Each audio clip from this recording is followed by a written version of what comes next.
Pok hari teteh luda aji cumarita. Saha ari nyai anu saleresna. Cobi dongengkeun ka kula. Jeung deui saha jalma nu dek maihan ka nyai teh. Nyi Karmini harita nyegruk cerik. Luda aji tetep sabar nungguan Nyi Karmini cumarita. Sampai Nyi Karmini cumarita kadenge jelas ku Luda aji beuteung Nyi Karmini teh kakarbekan menta dieusian. Luda aji rikat nyokot jauh jamu beboy sampe jeung beboy hui. Song harita tidak songkan ka Nyi Karmini puguh we meuni bunga. Celebek we kana jauh kana jamu dipapai kabihanana harita. Luda aji ngan bisa melong kanu geulis anu keur barang dahar harita. Tetepan Luda aji antep pisan ku sakitu oge Luda aji langsung bogoh ka Nyi Karmini. Ya sanggeus wareg barang dahar mah kakara Nyi Karmini harita teh muka obrolan. Janten kieu jujutan anu saresna mah Kang. Barabat ku Nyi Karmini.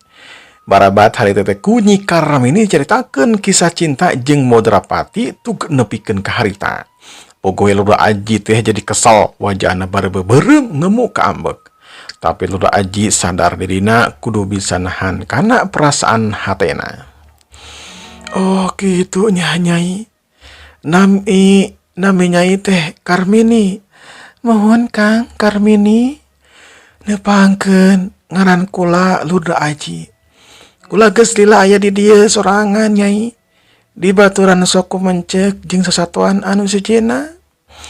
Tah rencana nyai kumaha bade di dieu mangga. Kula mah bungah bae bade kalambur patik deui kula sadia ngajajabkeunna. Kula mah kumaha nyai we ngiringan. Nyi Karmini narik napas panjang pok harita. Upami teu kabotan mah Kang abdi teh bade ngiring calik di dieu we sareng Akang kumaha tiasa. Tiasa nyai mangga. Kula mah bunga we nu aya. Saterasna kula dek medar hiji pangalaman ngeunaan Modrapati nyai geura ieu mangga dangukeun. Barabat Luda aji harita teh nyaritakeun kajadian baheula dina waktu bebarengan jeung Modrapati. Luda aji harita teh nyaritakeun ka Nyi Karmini teh garis badagna we sangkan teu nyontang kana mangsa. Nyi Karmini colohok mata simeuteun tetela Modrapati teh geus maihan guruna sorangan. Jeung Luda aji teh musuh bebuyutanana. Tah kitu nyai, janten kula jeung Modrapati teh musuh bebuyutan. Dina hiji mangsa tangtu kula bakal tarung tutumpuran jeung manehna. Sing sabar kana takdir. Lantaran takdir mah teu tiasa dipungkir Kang. Mudah-mudahan we Akang anu unggul di mana-mana tarung cing Modrapati. Mohon nyai hatur nuhun kana pidoana. Bilih nyai bade ibak mangga anu nama aya. Mung salin mah teu aya nyai. Kin urang ameng kapilemburan, urang meser acuk kangge nyai. Nyi Karmini harita teh emot ka Modrapati. Kaajadian kamari mah geus dipepohokeun we ku Nyi Karmini teh digantian ku kabungah lantaran bisa panggih jeung Luda aji jalma nu aya dina alam pangimpianna. Nya sabada kitu mah Nyi Karmini teh mandi ka pancuran, sanggeus beres mandi Nyi Karmini teh make baju eta di we lantaran teu aya deui da piraku ari kudu make baju Luda aji mah. Sabadana mandi katingali ku Luda aji kagelisan Nyi Karmini teh makin gelis rancunit. Hati Luda aji getar bogoh. Sok sanajan Nyi Karmini teh pernah boga salaki ka Modrapati. Ari ngaran bogoh mah tara ningali ka tukang-tukang, biasana mah sok ningali pikeun masa depan. Sanggeus asup ka jero imah Nyi Karmini teh ngajak ka Luda aji hayang nyekar ka makamna si Dori. Ku Luda aji dijajabkeun ka kuburanna si Dori. Nyi Karmini harita diuk di sisi kuburan terus ngaduakeun ka si Dori. Sanggeus beres nyekar ka kuburan si Dori, Nyi Karmini balik deui ka deketeun imah panggung. Duanana harita teh galecok ngobrolkeun kaya dininya. Keur kitu torojol harita teh mencek jeung monyet ngadeketan ka Luda aji. Puguh we Nyi Karmini kageteun. mimitina mah teu wani nyabak, tapi geus lila mah diusapan eta monyet teh eta monyet jeung mencek teh deudeuh nakeranan. Sasatuan anu lain oge harita teh keluar tina panyumputna masing-masing jiga hayang apal kana dedegan Nyi Karmeni anu kakara aya di dinya. Nyi Karmeni molohok harita teh kakara harita ningali hewan, ronghok ningalikeun ka dirina.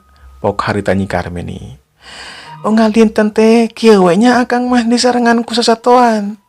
Meni rame pisan Kang, asa di kebun binatang. Muhun akang mah di dia teh sorangan Nyai disarengan ku sasatuan.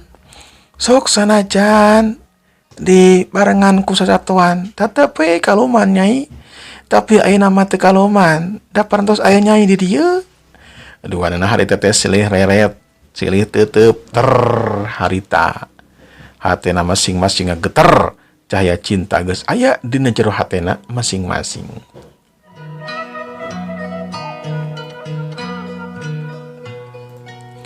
Unggal poe na Nyi Karmeni bebarengan jeung Lurah Aji aya dina sagara kabungah. Sok bebarengan ari sarena mah teu wani bebarengan lantaran can sah jadi suami istri. Kaimanan Lurah Aji masih kene kuat jadi teu wani asup ka kamarna Nyi Karmeni. Lurah Aji sadar dina hiji waktu mah bisa bahaya dirina reumpak larangan. Ku halna kitu dirina kudu buru-buru ngungkapkeun perasaanna ka Nyi Karmeni. Urang kocapkeun geus saminggu weh Nyi Karmeni cicing di pasir candana. Lurah Aji ngawani-wanikeun maneh balaka ka Nyi Karmeni. Nyi Karmeni oge tetela sarua mika cinta ka Lurah Aji. Luanana pada sareuri bungah boga batur hirup anu deudeuh jeung nyaah ka dirina masing-masing. Pok harita Lurah Aji, nuhun Nyai parantos nampi cinta akang. Kumaha pami urang kapilemburan, urang nyuhunkeun ditikahkeun ka ahli agama anu paham kana soal pertikahan. Sareng deui Nyai teu gaduh acuk kapananya kangge disalin, urang sakantenan we nyuhunkeun atanapi meser. Mohon mangga Kang, abdi mangiringan. Nya sabada kitu mah duanana harita teh leumpang dina jalan satapak. Lurah Aji leumpang ti heula, Nyi Karmeni leumpang paneuri. Lurah Aji teu wani nyekelan leungeun Nyi Karmeni bisi batal cenah. Lurah Aji ngajaga pisan kana kahormatan Nyi Karmeni. Teu kacaturkeun lila di jalana, duanana geus tepi weh ka hiji lembur anu katelah lembur Ciburial. Lurah Aji langsung nanyakeun ahli agama atawa ustad di eta lembur.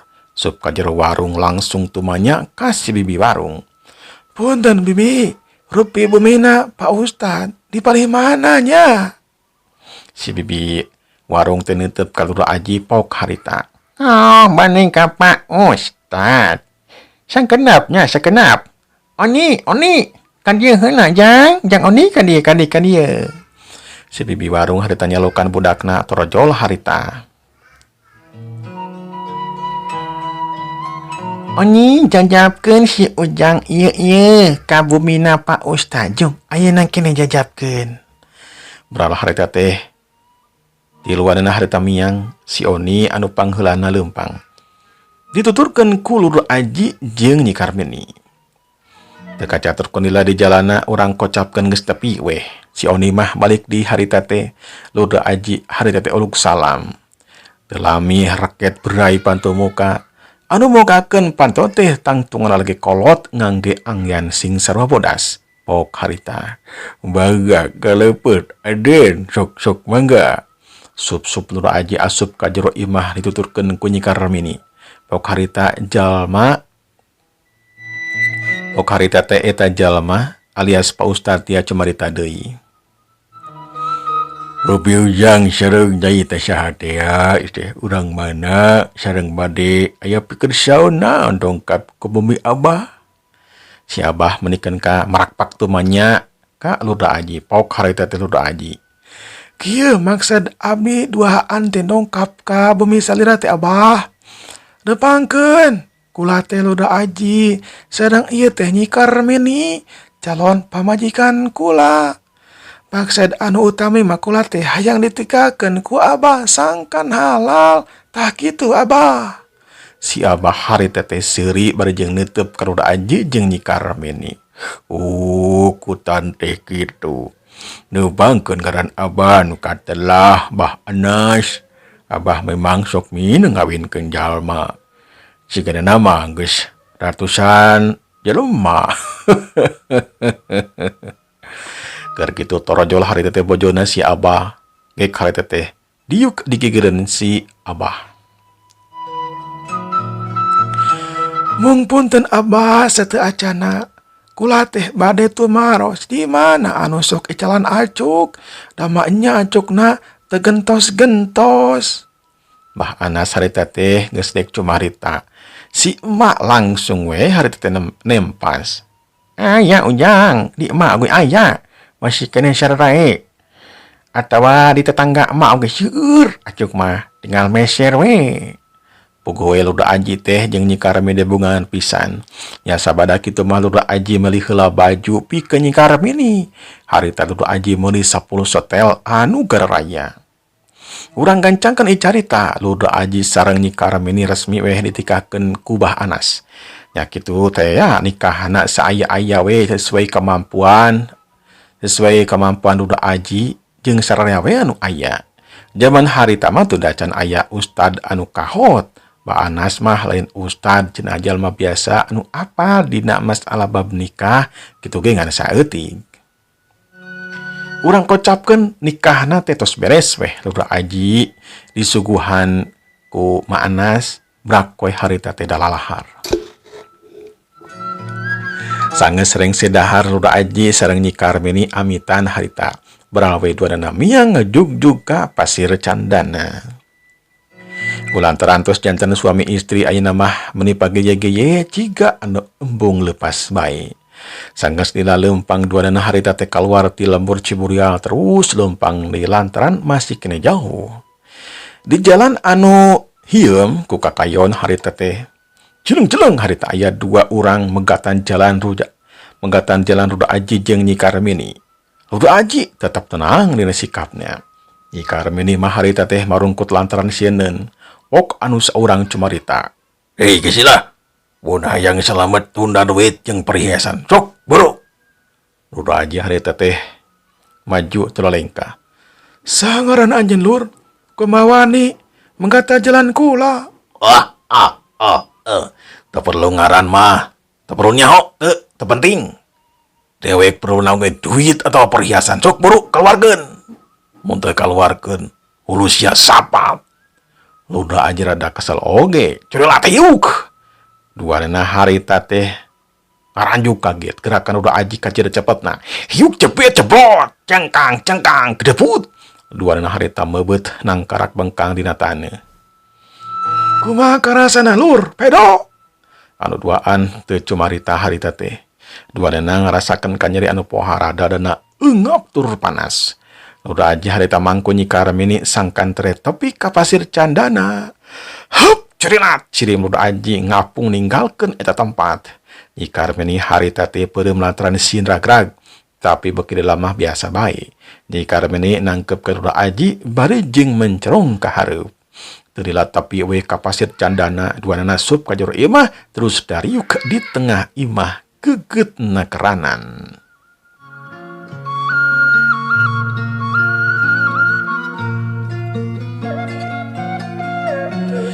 Kasugri para wargi cak urang tunda heula Ruda Aji jeung Nyi Karmeni ayeuna urang kocapkeun Modrapati. Dina poe isukna Modrapati harita nuju kumpul we sareng Aswina katut Bah Omed. Si Godri popolah masak harita teh. Untung geus tuman waktu di Bah Sirot ketol masak. Jadi dina waktu harita geus teu ngarumas deui. Songsong harita teh kadaharan, belum sampe, belum hui, comro jeung anu sejeuna. Modrapati kacida bungan pisan tetel si Godri teh hideung sorangan beda jeung si Adeng sapara kanca. Eta mah kudu dititah wae kakara bergerak. Modrapati Aswina jeung Bah Omed cacamuilan harita teh barang dahar. Sangeus lila pok Bah Omed harita teh ngamimitian obrolan. Den, bade ira nu ngalamar ka Aswina teh sareng bade ira hajatna. Abah mah tos teu kiat eta hayang mangku incu. Aswina harita teh nyiwit bapana. Sedangkan Modrapati harita teh bungah ditanya kitu kubah Omed teh pok harita Modrapati. Perkawi sajat mah dua dinten di oge tiasa bah.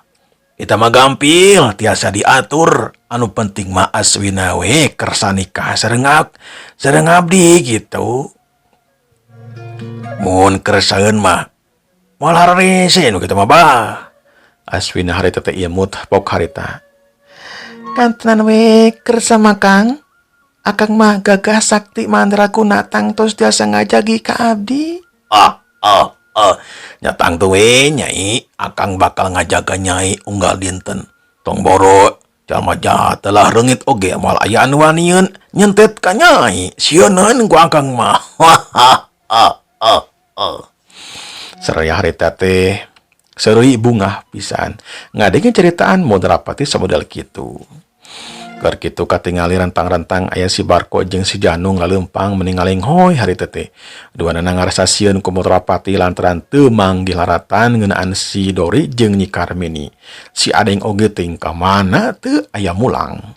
Duana terus asup ka imahna Bah Sobur. Si Godre rikat merecai jeung cau sasikat. Regot-regot harita teh ngararinum. Si Godri teu ngomong. Jadi genah kana hatena si Barko jeung si Janungna. Leos we si Godri mah papolah deui masak. Ayeuna mah si Godri teh ngaliwet melem lauk jeung nyambel goang. Sanggeus liwet asak langsung dibawa ka tengah imah, songsong di tengah imah harita ti ditendeunan. Si Godri nyawer ka Modrapati jeung ka Aswina katut Bah Omed liwet cenah parantos asak. Berak we tiluan teh harita barang dahar bala kecerakan. Sanggeus beres dahar Modrapati ngadeukeutan ka si Barko jeung dua baturna anu keur dariuk ditepas di imahna Bah Sobur. Pok harita Modrapati. Dua poe di teu ayeuna urang kudu persiapan pikeun hajat rongkah. Kula dikawin ka Aswina. Takuhalna kitu persiapan segala rupana. Persiapkeun segala rupana. Nyeun panggung, masak jeung sajabana.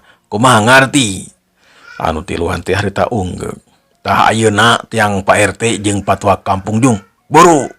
Si Barko harita teh indit. Curila cileung. Terila Pak RT jeung tua kampung geus ngurunyung. Ku Modrapati diceritakeun sakabehanana. Sakabeh pamaksudna yen dirina dikawin ka Aswina.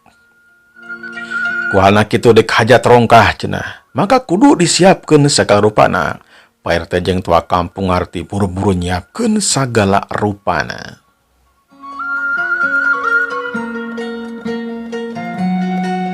Dua poe ti harita darwe hajat rongkah. Mencit munding hiji, mencit domba 10, mencit hayam 30.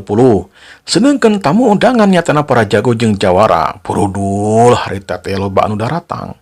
Sakabeh rahayat lembur patik daratang, tatangga lembur daratang, para jago jeung jawara daratang. Puguh we keur Modrapati jeung Aswina mah kacida bungahna. Teh laloba jalma Dete laloba pisan jalma anu ngahadiran kana acara hajat manehanana.